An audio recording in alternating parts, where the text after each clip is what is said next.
Assalamualaikum warahmatullahi wabarakatuh. Perkenalkan, nama saya adalah Liana Aini. Saya dari kelas 4 C2 di STMIK Trigunadharma Medan. Di sini saya ingin sedikit mempresentasikan tentang permasalahan sosial yang sering terjadi di Indonesia, yaitu tentang meningkatnya kekerasan dalam rumah tangga. Apa sih kekerasan dalam rumah tangga itu? KDRT, atau singkatan dari kekerasan dalam rumah tangga, merupakan tindakan yang dilakukan di dalam rumah tangga, baik istri maupun suami ataupun anak, yang berdampak buruk terhadap keutuhan fisik maupun psikis dalam keharmonisan hubungan rumah tangga. Dan apa sih faktor-faktor penyebab terjadinya kekerasan dalam rumah tangga? Yang pertama adalah faktor individu perempuan. Maksudnya, perempuan yang dinikahi tidak secara sah atau tidak resmi diakui negara, atau yang sering kita sebut dengan nikah siri atau nikah kontrak. Dan nikah siri ini berpotensi 1,42 kali lebih besar mengalami KDRT dibanding perempuan-perempuan yang dinikahi secara sah atau resmi diakui negara. Yang kedua adalah faktor pasangan. Faktor pasangan maksudnya adalah perempuan yang memiliki suaminya.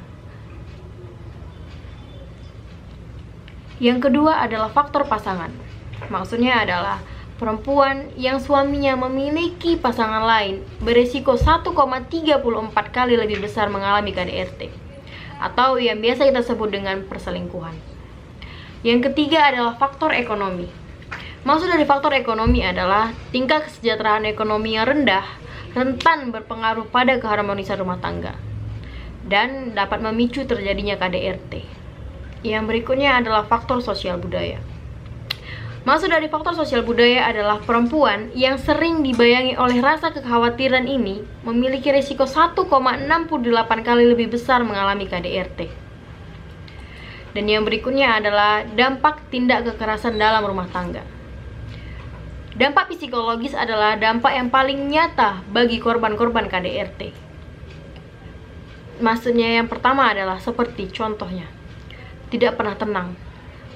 Perempuan-perempuan ataupun siapapun yang mengalami tindak kekerasan dalam rumah tangga tidak akan pernah tenang, tidak akan pernah senang, tidak akan pernah bahagia, karena dia tidak pernah merasa dilindungi. Dan yang kedua adalah trauma.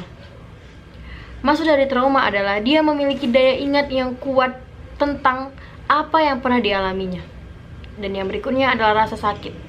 Maksud rasa sakit adalah dia memiliki rasa sakit yang sangat amat dalam yang dia ingat secara terus-menerus sehingga dia tidak bisa merasakan yang lain.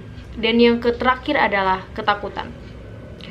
Orang-orang yang terkena tindak kekerasan dalam rumah tangga memiliki ketakutan yang sangat amat tinggi, sehingga dia takut untuk memulai hubungan baru, sehingga dia takut untuk mengenal orang-orang baru, sehingga dia takut untuk melakukan segala hal yang bisa jadi itu menyebabkan dia merasa bahagia nantinya. Namun, karena rasa ketakutan yang dia dapat dari tindak kekerasan dalam rumah tangga yang sebelumnya, dia tidak ingin mengulang itu kembali.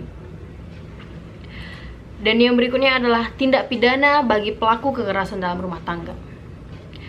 Negara kita telah memberi ketetapan hukum bagi pelaku KDRT, yaitu ancaman pidana terhadap pelaku KDRT adalah 5 tahun atau bisa jadi denda 15 juta.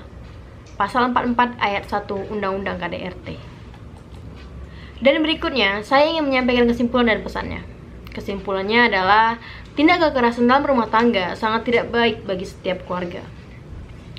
Dan hukum bagi pelaku diharapkan bisa memberi efek jera bagi yang telah melakukan tindak KDRT.